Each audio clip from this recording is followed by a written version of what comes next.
A beautiful spring day. Looks like there's a police funeral going on, or a police escorted funeral. I don't know of any mayor or anything that died recently, but we've got police horses, police motorcycles. I just pulled up and this is the scene that I encountered.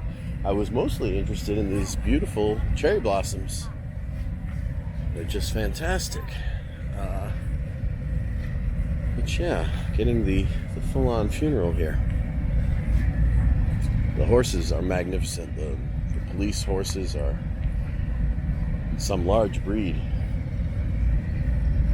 So this might be a little difficult to film in here today. I want to just look at the beautiful flowering trees of spring.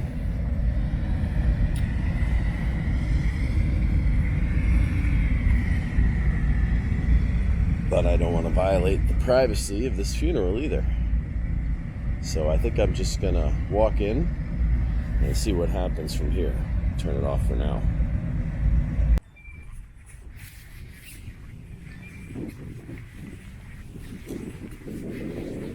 Resuming now inside the cemetery. The police funeral has gotten underway and it's kind of on the other side. And that'll keep people busy over there.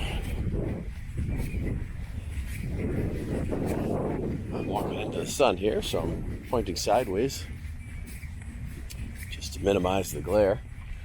There is not as much in the way of flowering trees as I was hoping. It's still a little early. It's only like mid-April. Going to be another 2 weeks, but for sure, really, and it's such a warm day. It's in the 70s. For sure, the buds are going to be coming out this week. It's a warm week in general, though this is the warmest day of the week, at least prediction-wise. But all we have now are some daffodils, although those are just brought in. They're not planted, though I have seen some planted here and there. A lot of cherry blossoms, which we can see. There were some, of course, at the entrance, and there's some there. And I don't really know. After that, it starts to get a little tough for me. I don't know what I'm looking at in terms of plants and trees. There's some lilacs, I guess, over here. I don't know. Let's take a look. We're walking right by. So a nice row of young trees here. I guess these are cherry blossoms, but they might not be. Those are going to be nice in another 10 years. Now I'm thinking this is the lilac here. But I can't be sure. You can correct me if I'm wrong. Now you can see that in full flower. But that's, that's not much compared to what this place often gets. These don't look like cherry blossoms. Like the cherry blossoms, you can see are back there, are nice and bright. Let's take a closer look. This is some kind of a blossom that's got some interesting stuff on the end of the branch here. I don't know. Yeah, I mean, that just looks natural. I have no idea what kind of a tree this is. Maybe somebody can identify the flowers here that I'm seeing. But that's the springtime tree, and there's a whole row of these things here. It's really going to make this little stretch quite nice in 10 years when these mature. It's going to be a canopy of flowers from mid-April to May.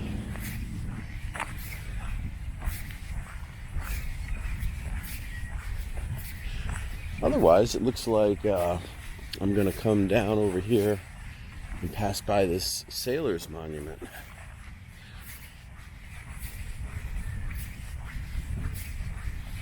There's a lot of veterans to my right. Let's go take a look at one and just see what kind of years we're dealing with here. I'm going to guess World War II, maybe Korean. Yeah, people born in the 30s. He's a Korean. Yeah, this is Korea right here in front of me, in fact. There's World War II behind this row.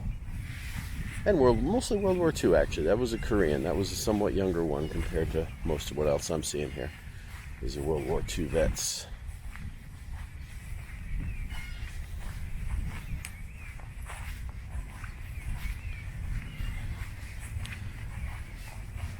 Yeah, people born in 1914, 1916, etc. And that whole area is flat, so this is going to be all veterans over here.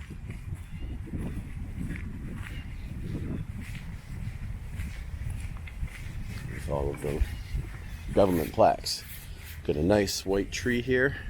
So I don't know, this doesn't have the pinkness that the cherry blossoms have. I don't know what this is. It's a very light hue of pink on this.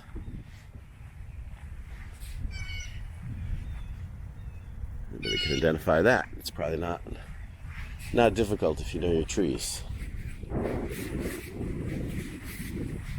So this is going to be some kind of naval area, because this is quite a naval-looking memorial, but there's nothing on it as far as I recall. It's just this anchor and this split stone. There's no inscriptions.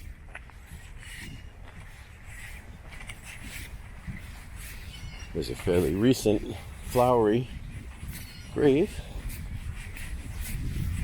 But yeah, this is not military stone, so I don't know if this is merchant marine or what that's about. If there's any relationship.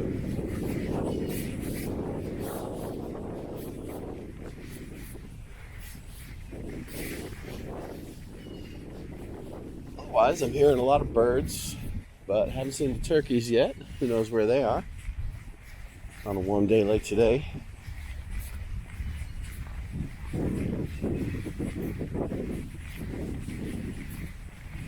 This is kind of the southern edge of the place. You can see this stone wall up here,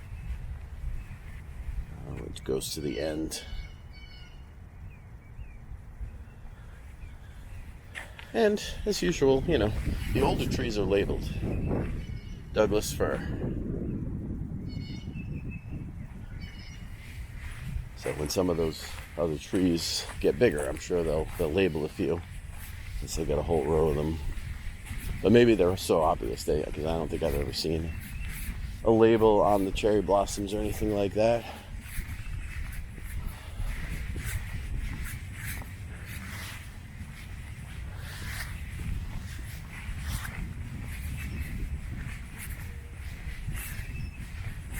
I'm going to go up through the middle here today and just focusing on foliage.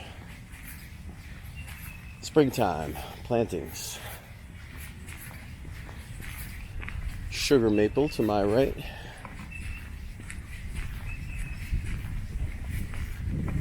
Probably another one right here. They look similar. This looks like a little row of sugar maples. So they labeled one, and then they go, it's up to you to recognize it when you see it again. Because I don't see another label on any of these. But they can see the bark is similar on this whole row over here. And they're old. These have been here for a long time. So let's just see here another beautiful dogwood or whatever the heck it is. Magnolia. I don't know what this thing is. It doesn't look like any magnolia I've seen in the south. And they've got these little yellow ones. There's areas where there's just a ton of these things. It's just a small patch. But whatever that is all over the place as ground cover. And this is just a nice spot in general here. Nicely landscaped.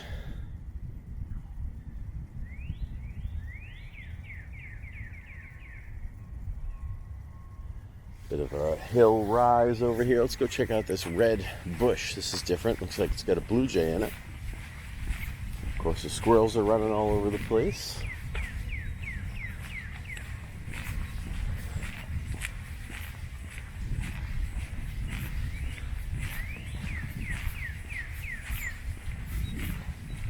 So whatever this thing is, I couldn't say.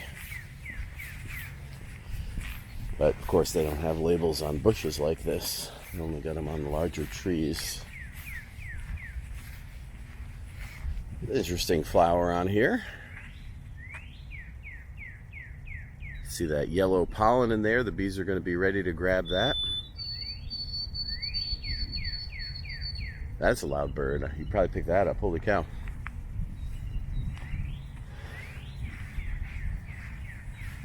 I just noticed over here, since I didn't get a look at the last one, there's a sugar maple label here you can check out. That's what they look like on this particular tree. Of course, that's a super common tree around here for maple syrup. These are nice stones right here. Always like it to see them in the shade like this. This is a Grinnell plot.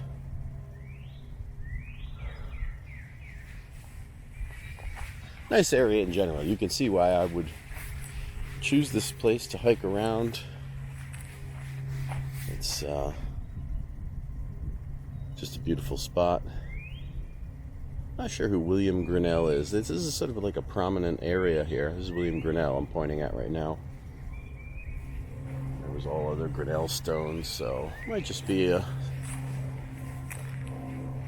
reasonably well-to-do family back in the day. But it, sometimes you can look these people up and they're on Wikipedia.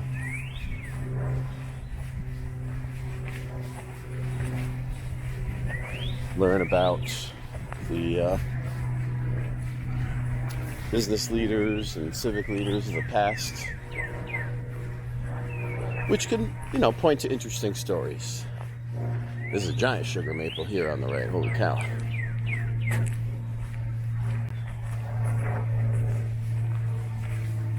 Some old private aircraft flying there.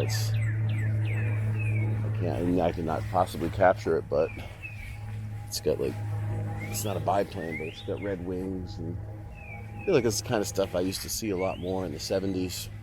These sort of private aircraft.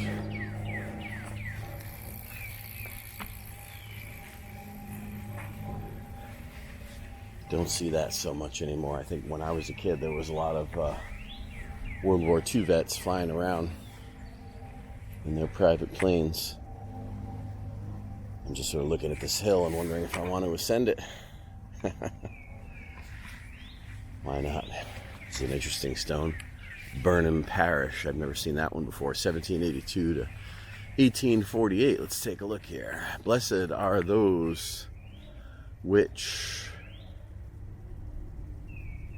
something in the Lord from henceforth, that they may rest from their labors, and their works do follow them. Okay. Another interesting one here. It's a bit worn though. Born in East Greenwich, William Sweet and his wife Mary. Folks from the 1807 was his birth year. It's a very interesting slate stone. Surprised it's not more worn.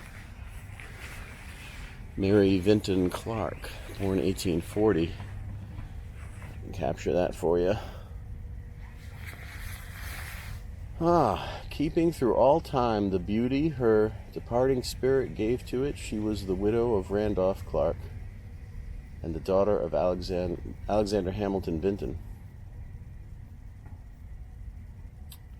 She died in Glen Elsinore in Pomfret, which is Connecticut. I guess Glen Elsinore is a house in the 1890s. Oh no, in their 90th year. 1929 she died. Graciousness, dignity distinguished her, and a charm that no one could resist. Love beauty and created. Yeah, I don't see any. This is just some poetic tribute, but there's no real information here. So the thing to look up there though would be the name of that house, Glen Elsinore in Pomfret, Connecticut. That must be an exceptional mansion or something. People don't name their regular houses like that. So this is an impressive stone up here, but impossible to read. Completely worn. It's more Vintons. So let's see what we can see up here for foliage. There is an interesting table down there. Somebody chose to put a little table with no chairs as part of their memorial area. But I'm not seeing any flowering trees. I do see a bunch of daffodils over here to the left, which are quite nice just to see that many.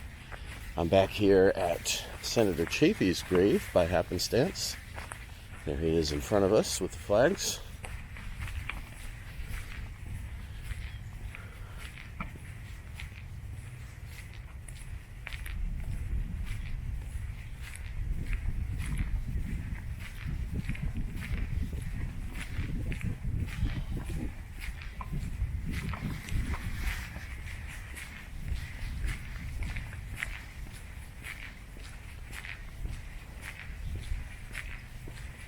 But yeah, as you can see, as you look out, it's mostly sort of still brown and green.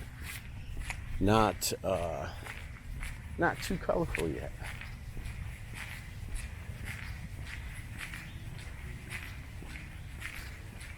But a beautiful day for a walk. And let's see where they've placed all these daffodils. You can over here and check these out with me now. This is children of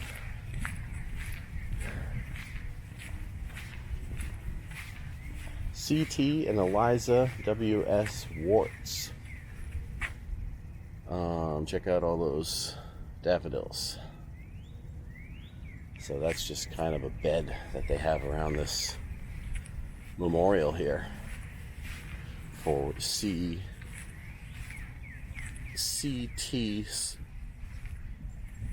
Swartz? Yeah, Swartz. S-W-A-R-T-S. 1875 is the death date. So I'm not sure who this guy was, but he's got an elaborate tomb. He was a Mason for sure. I see some Masonic symbols here on the left. And more daffodils on this side. So that's quite a setup.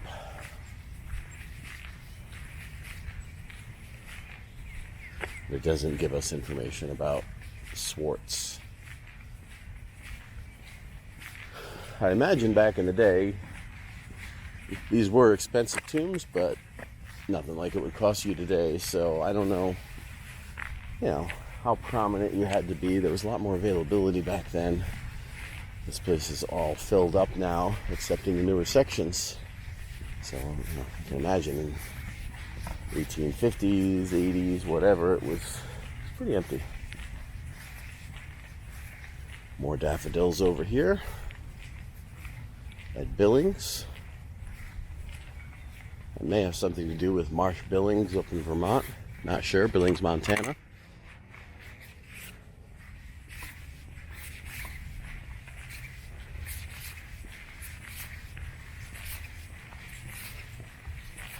Well, there's no breeze now, and it's quite warm. I've got a super light jacket on, and I'm already feeling warm.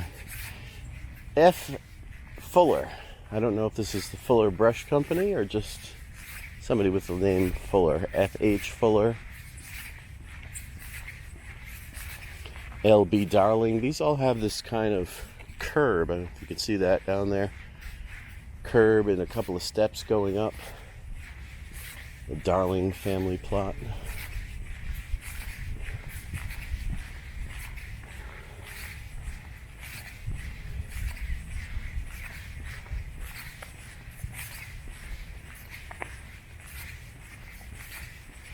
This is a nice set of stones here. Some doctor.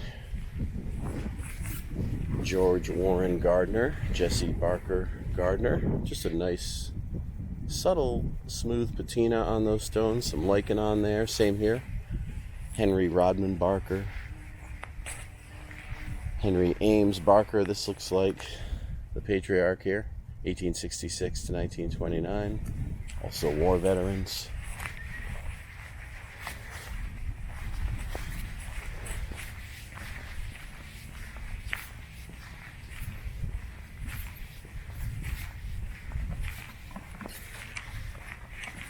And I've been by here before. I'm seeing John Reynolds, Captain John Reynolds. I've been by this stone before. And these slate stones here, which, you know, do stand out compared to the others. Caddy, Joseph Caddy.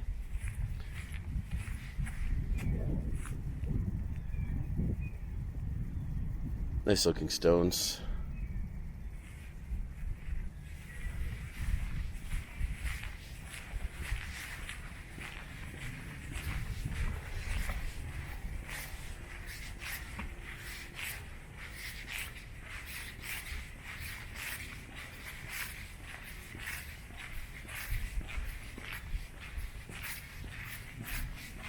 It's quiet here today. I think that funeral has everybody occupied on the north side of the cemetery. There's a couple of bikers here. I've seen a couple of walkers, but for the most part, very quiet here.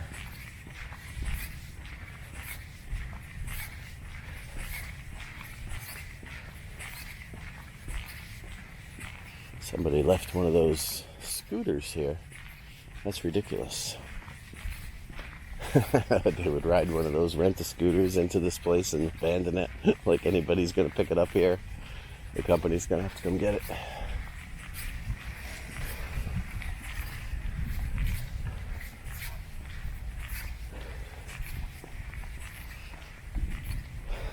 I guess they don't prohibit biking in here. I feel like I did see signs about no roller skating or something. I guess it's okay to bike here. Why not? I don't like to see anything too disturbing, you know, like anything that's sort of like, turn this into a gymnasium.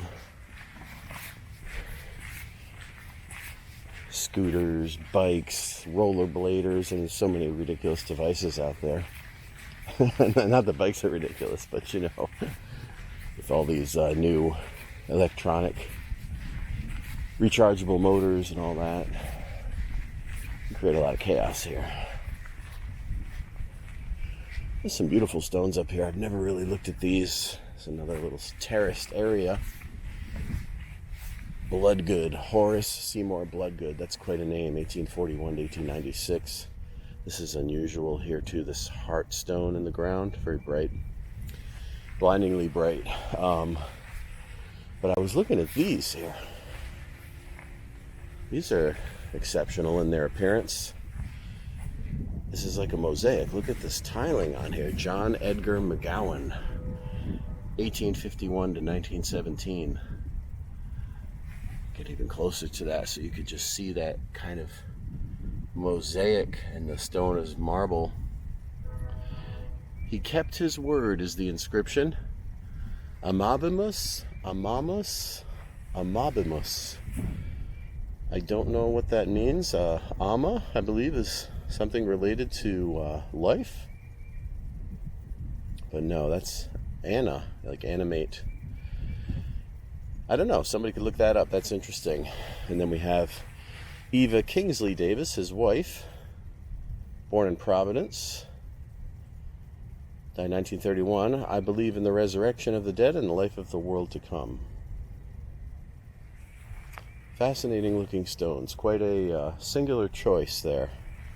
There's not another stone in here that looks like that I've seen.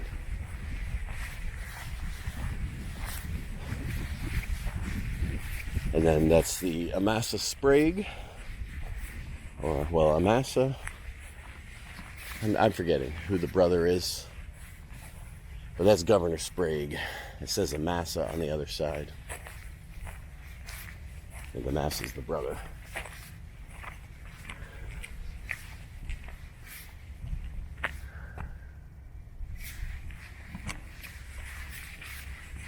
So that's kind of a landmark. And in fact, you can find the Lovecraft grave by this Sprague Memorial. If you find the Sprague Memorial, you are not far from Lovecraft. But I don't visit Lovecraft very often, and I wouldn't be surprised if I missed him, but he should be up here somewhere.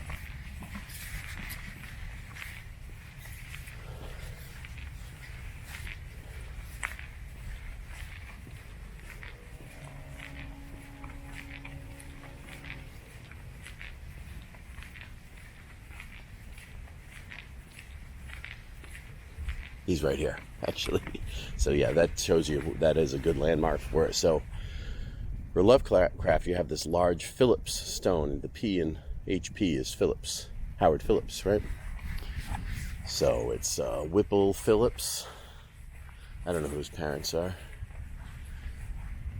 But then down here we have Winfield Lovecraft, Sarah Lovecraft, and HP, who's got a bunch of pens, and somebody left some eclipse glasses there. The famous I Am Providence marker on there. He's not buried here. This is just a memorial, from what I understand. Guitar picks and coins. Okay, so you got the Amamus sprig over there. That large round ring, and then Lovecraft's right in the shadow of it. And if we come down here, let's see what else we can find.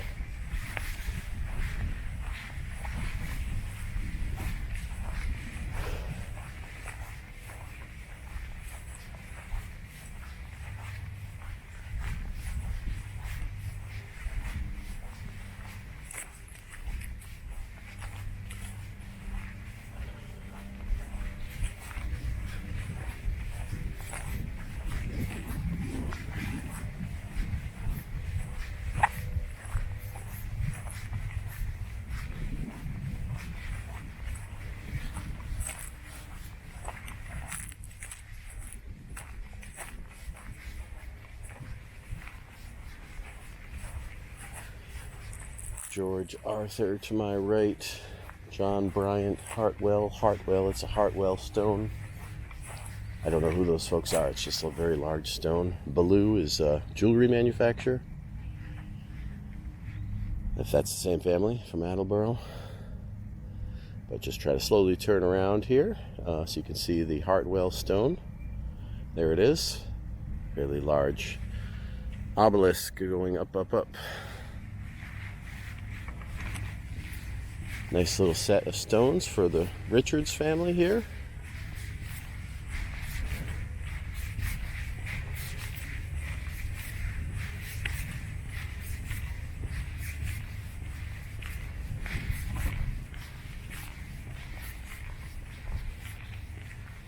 And then, okay, we've got a Butler on the left. Fairly large Butler family plot. Again, that could be related to the Butler Hospital just to the south of here. I don't know. Probably a large Butler family. But yeah, I wouldn't be surprised. And then so if you go to Amamus Sprague and you go to H.P. Lovecraft, then you can get to General Burnside here fairly easily. As you saw, it didn't take me very long to get here. We see the governor's plaque and these two white caps. And then it says Bishop. So there's no big Burnside thing here. It says Bishop when you walk by. But if we go up here to see the governor and the Civil War general, it's a bit in the shadow. 1866 to 1869. So immediately after the Civil War, he became governor of Rhode Island. Ambrose Everett Burnside, 1824 to 1881. My glory was fresh in me, and my how was renewed in my hand. And my how was renewed in my hand. Job 29. This is the Lord's doing. It is marvelous in our eyes. Psalm 98. And then his wife Mary. I'm not sure. Read her last name. Wins. Oh no, it says Burnside. So she must have been a bishop. Mary B. Maybe it's Mary B. Burnside. So Mary Bishop Burnside. That would make sense. Somehow they ended up in his wife's family plot, because this is all Bishop over here. It's fairly prominent. And it looks like we got another governor hanging out over here. Not sure if I've ever noticed this one. I must have. There's so many governors, you know. A lot of them had two-year terms, 4-year terms. But, you know, you're going back to the Revolution. There's a lot of governors. This is Littlefield. Governor Alfred Littlefield, 1880 to 1883. So, right after Burnside died, he was governor. And I'm seeing another, just an American flag. You gotta look for the state flag, usually to spot a governor. An American flag could just be any veteran. State flag is usually a senator, governor. There's gonna be somebody fairly prominent in the state. So yeah, this is just a standard veteran flag. Well, what a beautiful day. And this is quite interesting up here. I don't know if I've passed by this before, but this is some kind of a white marble stone flower pot looking thing. I guess it's just a marker. Only daughter, Edward and Mary Mason. But that's quite unique. It's a bit eroded with time now. But that is unique. Lizzie, it says. Lizzie is the daughter. Interesting. So yeah, let me just head up this way here and just take another look at some of these beautiful trees that are just starting to flower. I'm sure if I come back again in another 2 weeks, we'll see a totally different set of foliage. There's a Japanese Zelkova. Let's see if I can get it up here. That's unusual. Look at the bark on that. Japanese Zelkova. Quite an interesting bark. But again, without any leaves on the tree, kind of hard to appreciate exactly what that's supposed to look like. But it's definitely a distinctive bark there. You can see even the way it's peeling. It's fairly distinctive.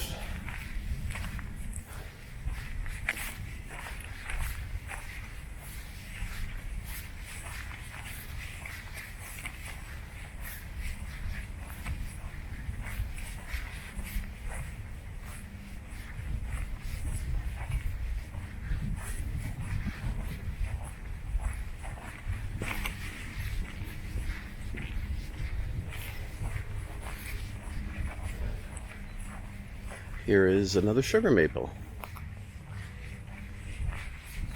And they've got the Latin names on them too, which I didn't bother to read.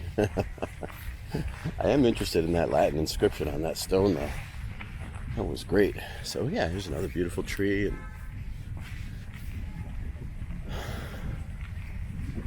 police funeral is just to the right, so I'm going to definitely stay away from that. Though I think it's probably past now. I've been walking around here for a good half hour. I doubt they lingered at the grave that long. I mean, there's still some, of course, but usually funeral didn't take that long. I see a governor up on the hill. I'm going to have to get a little close to the cemetery because I want to see who this governor is. A bit of a random spot for governor. Behind this large Potter plot, John Potter. Isaac Potter. Let's see who we got over here. Next to these nice flowering trees. Governor Garvin. Coming up on the back, Lucius Garvin. That might just be a son, Lucius. Let's check the other side here.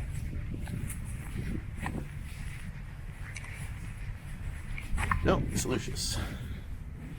Governor Lucius Garvin, 1903 to 1905.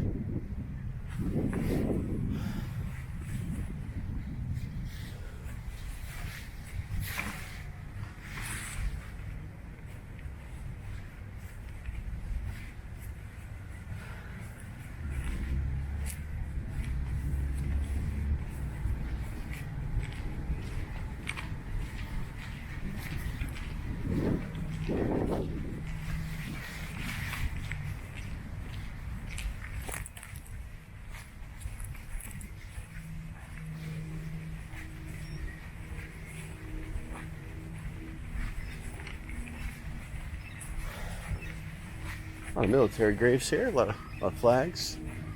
There's a beautiful Celtic cross here. Sugar maple in front of me.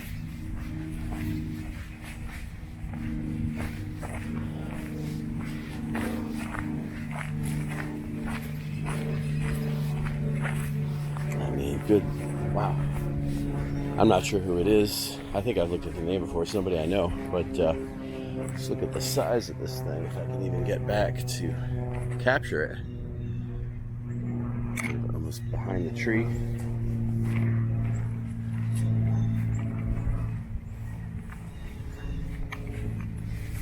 That's a giant of a stone.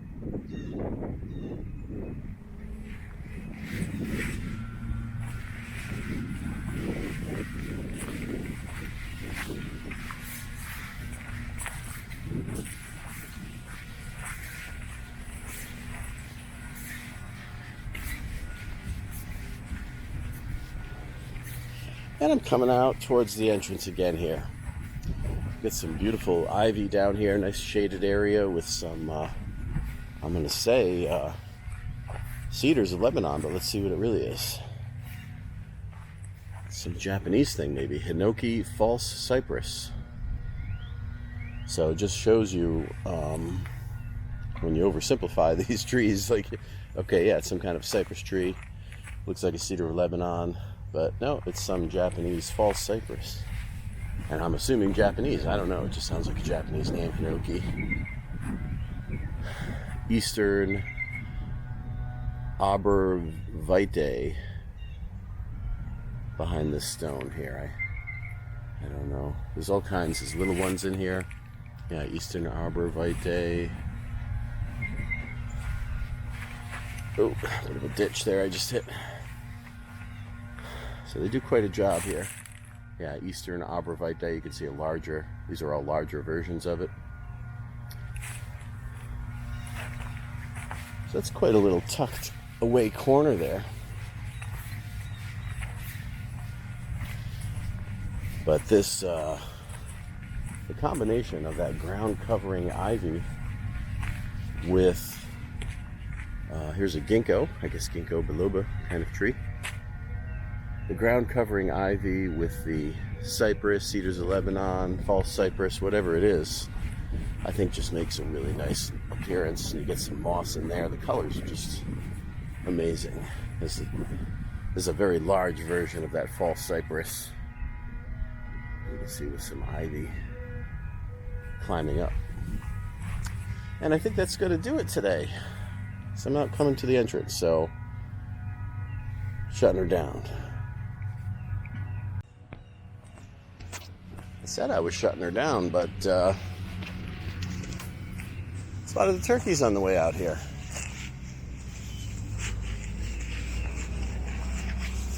So I thought I'd bother them a little bit. It's always nice to see the turkeys. They're hanging out over here, as they usually are, in groups. A couple of them sitting down. Somebody's got their fan out over here. Let's see if I can capture that. Hanging out by the Booth grave. He's really got the fan out. He said they usually dash a bit when I get close, so I just find if I keep talking, they don't think I'm trying to sneak up on them. And we can see this whole gaggle over here. He's really unfurled his feathers as I disturb them walking by. What a beauty. Letting me know I should stay away. Just observe, don't get close. Get that fan. So now I'm walking in the middle of the gaggle, so I'm sure he doesn't like that. But there's a few of them out there. And yeah, he's gonna keep that fan furled for me, so I don't mess with him. Beautiful color, especially when the sun catches it. It sort of glints these iridescent qualities.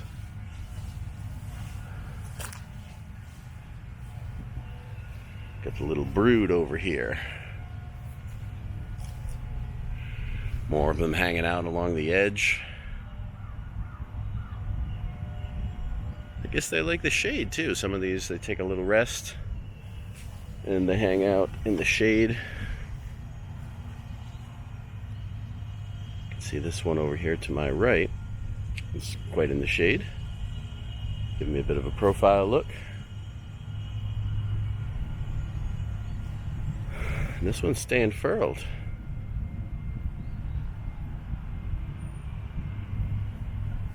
So they're pecking around for bugs. Good time of year for all of this. But I like these two to my left. Oh, they're getting up now. I was going to say they're really just sitting in the shade, but of course I'm disturbing them.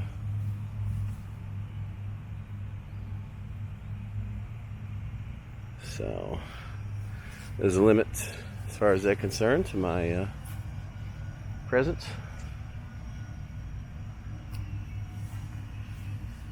And I'm coming out this way anyhow, so I'll see you guys later. Okay. A little flappage. Yeah.